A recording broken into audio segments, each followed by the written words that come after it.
এই বছর আমি প্রথমবার বানিয়েছিলাম কুলের আচার। শুকনো কুলের যে আচারটা হয় সেটা বানিয়েছিলাম গুড় দিয়ে, মানে টক মিষ্টি যে আচারটা। এটা বেসিক্যালি বানিয়েছিলাম তানিয়ার জন্য, কারণ তানিয়া কোনো আচার খায় না, আমের আচার, পেয়ারা মাখা এইসব ও কোনো কিছুই খায় না, এমনকি কদবেলের আচারও খায় না। তো কুলের আচারটাই ও শুধুমাত্র খায়। তো ভাবলাম যে এই বছর শুকনো কুল দিয়ে ওর জন্য আচার বানিয়ে রাখবো। তো আচারটা ভালো হয়েছিল। তো আচারটা কীরকম করে করেছি সেটা তোমাদের বলছি। প্রথমত পরিষ্কার করে নিলাম, বোটাগুলো ছাড়িয়ে নিলাম, তারপরে জল দিয়ে ভালো করে ধুয়ে নিলাম। তারপরে তেলটা গরম করে এলাচ আর দারচিনিটা ভালো করে তেলের মধ্যে একটু ভাজা ভাজা হয়ে গেলে তারপরে যেই ধুয়ে রাখা কুলগুলো, যেটা আমি জলটা ভালো করে ঝরিয়ে রেখেছিলাম, তারপরে সেই কুলগুলো এক এক করে আমি দিয়ে দেবো। জল কিন্তু খুব বেশি থাকলে চলবে না, জলটা ভালো করে ঝরিয়ে নেবে। তারপরে এটা সেই তেলের মধ্যেই এটা কিছুটা ভাজবে, মানে সামান্য কিছুটা, যতটা এর মধ্যে জল আছে সেটাও যাতে জলটা গায়েব হয়ে যায়। তো সেই জন্য এরকম করে তোমরা একটু তেলের মধ্যে ভেজে নেবে অল্প একটু টাইমের জন্য, 4 মিনিটের মতো। তারপরে হলুদ আর নুন দিয়ে এটাকে আবার ভালো করে কষিয়ে নেবে। এইরকমভাবে কুলের আচারটা আমি ইউটিউবে দেখেছিলাম।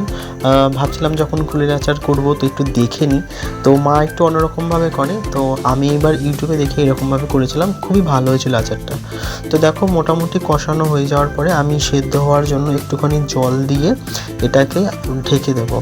তো পরিমাণ মতো জল দিলাম, দিয়ে এবার এটাকে আমি ঢেকে রাখবো। যতক্ষণ এটা সেদ্ধ হচ্ছে ততক্ষণ আমরা কিছু মশলা করব। বড় এলাচ, মৌরি, মেথি, জিরে, শুকনো লঙ্কা আর ধনে, এইগুলোকে আমাদের আগে শুকনো এরকম একটা প্যানের মধ্যে ভালো করে ভেজে নিতে হবে। এটা শুকনো খোলায় কোনো রকম তেল দেওয়া যাবে না।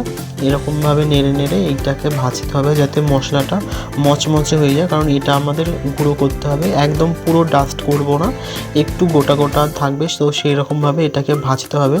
আর এই টাইমে কিন্তু গ্যাসের ফ্লেমটা কিন্তু একদম লো করে দেবে, বেশি হাই করলে কিন্তু এটা পুড়ে যাবে। তো এরকমভাবে তোমাদের এইগুলোকে ভেজে নিতে হবে।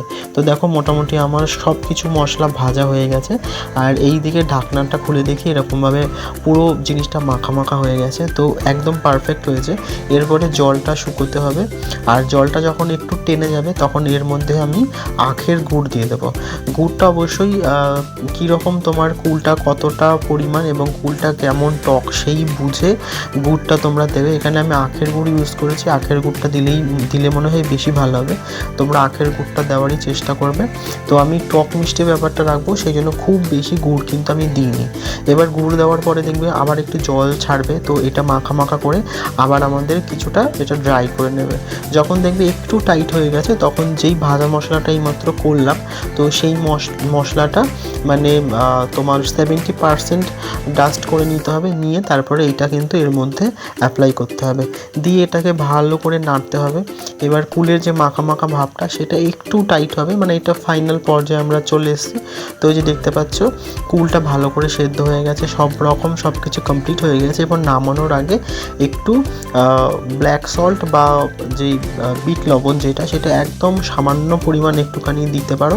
আর তার সাথে একটু তোমরা গোলমরিচ যে গুঁড়ো হয় সেই গোলমরিচের গুঁড়ো তোমরা সামান্য একটু দিতে পারো।